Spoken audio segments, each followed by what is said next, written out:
अजय को की यह कहानी एक पिज्जा डिलीवरी बॉय के साथ हुई एक सच्ची घटना पर आधारित है।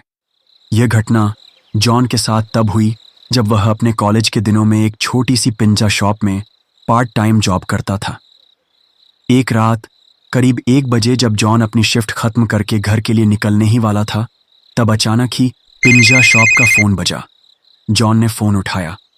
कोई आदमी बहुत ही धीमी आवाज में ऑर्डर दे रहा था। पहले तो जॉन ने ऑर्डर लेने से मना करने का सोचा, क्योंकि पिज्जा शॉप का क्लोजिंग टाइम पहले ही हो चुका था।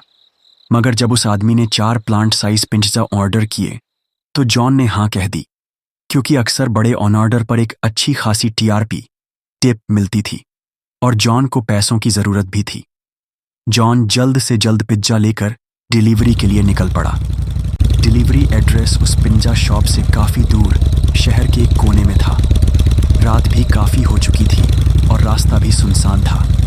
सड़क कच्ची थी और उसके दोनों तरफ बहुत सारे जंगली पेड़ पौधे थे। रास्ते में कोई स्ट्रीट लाइट भी नहीं चल रही थी, जिसकी वजह से चारों ओर अंधेरा ही अंधेरा था। कुछ और देर ड्राइविंग के बाद जॉन उस एड्रेस पर पहुंच गया। वह एक बहुत ही पुराने अजीब से दिखने वाले घर के सामने खड़ा था। वह घर एक फॉरेस्ट एरिया के अंदर था और उस घर की कोई भी लाइट नहीं जल रही थी। आसपास कोई हलचल भी नहीं थी। ऐसा लग रहा था जैसे वह घर सालों से वीरान पड़ा हो और वहां कोई रहता ही न हो। घर को देखकर जॉन थोड़ा घबरा गया। उसने अपने मैनेजर को कॉल किया और सिचुएशन एक्सप्लेन करके वहां से वापस जाना चाहता था, लेकिन उसके मैनेजर ने फ़ोन ही नहीं उठाया। जॉन जानता था कि अगर वह बिना मैनेजर को बताए चारों पिज्जा वापस ले जाता तो उसका मैनेजर बहुत गुस्सा होता और उसकी सैलरी भी काट लेता। इसलिए बार बार कॉल करने के बाद भी जब मैनेजर ने फ़ोन नहीं उठाया तो जॉन ने एक बार उस घर के पास जाकर डिलीवरी ट्राई करने का मन बनाया। जैसे ही जॉन आगे बढ़ा, घर के अंदर की एक लाइट ऑन हो गई। जॉन को थोड़ा कॉन्फिडेंस आया कि शायद अंदर कोई है। उसने डोर बेल बजाई और ज़ोर से कहा, पिज्जा डिलीवरी। मगर कुछ देर तक किसी ने दरवाज़ा नहीं खोला। जॉन ने फिर से बेल बजाई। तभी उसे अंदर से किसी के कदमों की आवाज़ आई, लेकिन फिर भी किसी ने दरवाज़ा नहीं खोला। जॉन वापस जाने ही वाला था कि अचानक दरवाज़ा अपने आप खुल गया। जॉन थोड़ा घबराया हुआ अंदर घुसा। हॉल में एक डिम लाइट जल रही थी और वहाँ कोई भी नहीं था। जॉन ने आवाज़ लगाई, हेलो, कोई है? प्लीज़ अपना पिज्जा ले लीजिए। तभी जॉन ने देखा कि हॉल में पड़े सोफे के नीचे से एक बिल्ली निकलकर एक रूम की तरफ भागी। जैसे ही वह बिल्ली उस रूम में घुसी, उस रूम की लाइट और टीवी ऑन हो गया।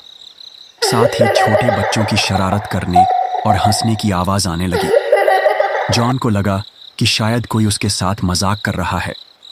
वह गुस्से में उस रूम के अंदर गया। वहाँ 2 छोटी सी लड़कियाँ बैठी थीं।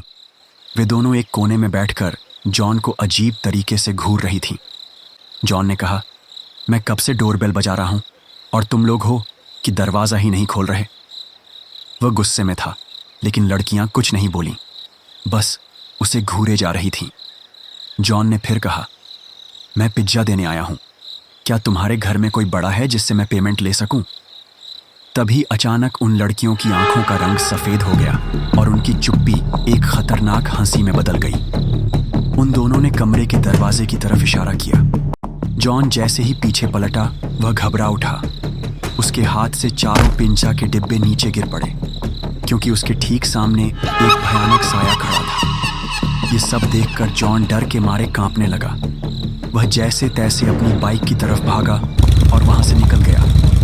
मगर उस औरत का साया और वो 2 लड़कियां उस घर के दरवाजे पर खड़ी उसे जाते हुए देख रही थीं।